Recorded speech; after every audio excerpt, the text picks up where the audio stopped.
Bonjour tout le monde, comment allez-vous? Aujourd'hui, je viens vous cuisiner le Philly Cheesesteak. Je l'adore. Je suis en amour avec ce petit sachet-là. Ça va vous prendre seulement quelques ingrédients. Vous allez voir, ça va vous prendre un oignon, des poivrons de couleur. Plus vous allez avoir de la couleur, plus ça va être beau, plus ça va être le fun. Des petits steaks. Vous allez avoir besoin des petits pains sous-marins. Ça peut être des pains panini, ça pourrait être des tortillas. Vous y allez comme vous voulez. Un peu d'huile d'olive et le tour est joué. Alors, vous allez voir, du fromage, si jamais vous voulez faire gratiner le tout, c'est possible. Alors, aujourd'hui, je vais tout simplement vous cuisiner ça. Alors, avec vous, j'ai mon bol, je vais le pousser un petit peu. Avec mon couteau, je vais tout simplement me faire des petites lanières. Je vais faire mon petit chose parce que là, au fond, hein, vous voyez pas ce que je fais, c'est pas super brillant. Alors, on va se faire des petites lanières d'oignons. Alors, voyez-vous, on va tout simplement y déposer ça dans notre bol. On veut vraiment avoir de la saveur et l'oignon va vraiment vous donner cette saveur. Alors, je vais y mettre mon oignon. Et là, je vais en profiter pour prendre des piments de couleur. Moi, je ne suis pas très piment vert dans la vie. Vous pouvez y aller comme vous voulez. Mais moi, quand j'arrive avec mon épicerie, mes fruits et mes légumes sont toujours lavés. Alors, ma préparation, mes repas vont toujours beaucoup plus vite. Ça, c'est mon petit truc à moi que j'aime beaucoup. Et nos plats contenant fraîcheur, là, je vous le dis, je les adore. Mes légumes sont tout lavés, sont à l'intérieur. Alors, quand j'arrive pour cuisiner quelque chose, j'ai tout simplement besoin de prendre ce que j'ai besoin.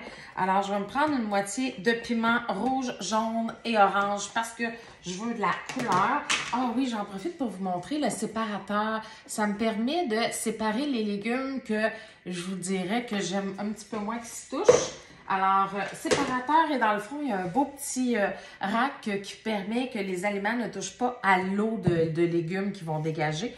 Alors, j'adore ça. Alors, vu que mes légumes, j'arrive de l'épicerie, sont déjà tous préparés, bien pour moi, c'est beaucoup plus facile de préparer mon repas et de tout simplement, dans ce cas-ci, couper mes légumes, les mettre dans le bol, on va mélanger et le tour est joué.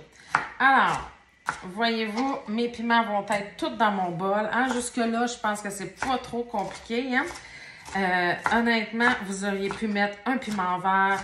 Vous auriez pu mettre n'importe quel légume de votre choix, des carottes, comme vous voulez. Mais moi, je voulais vraiment un cheesesteak.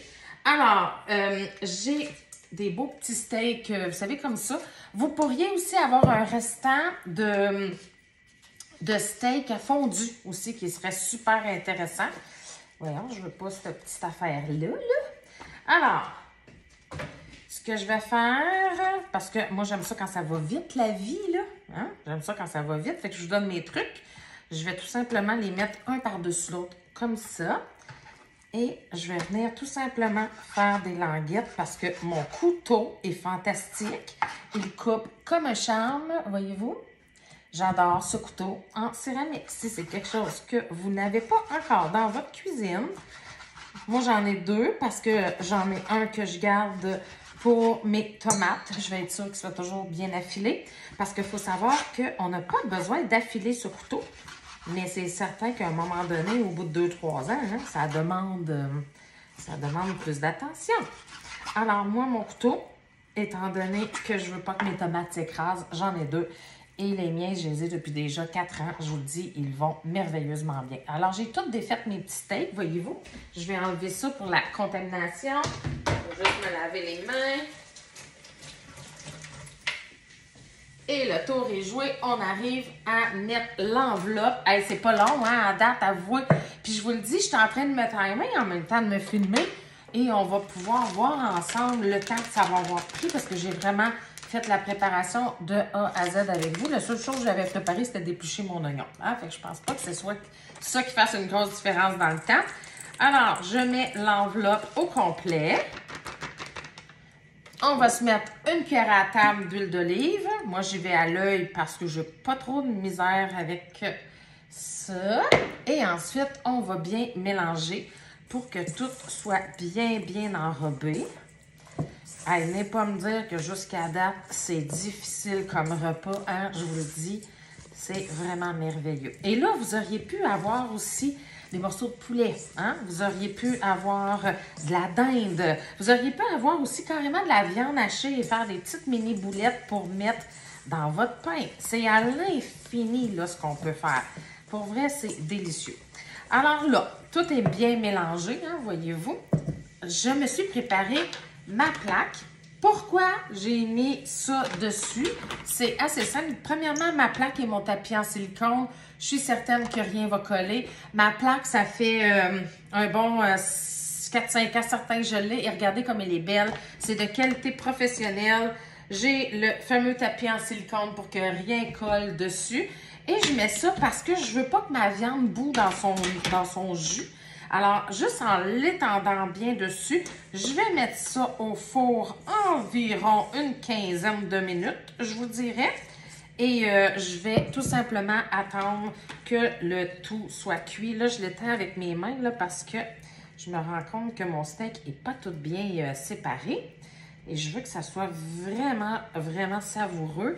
Fait que je veux que mon steak cuise vite, hein, parce qu'on s'entend, plus vous allez faire cuire ça vite, plus ça va être savoureux et moins caoutchouteux.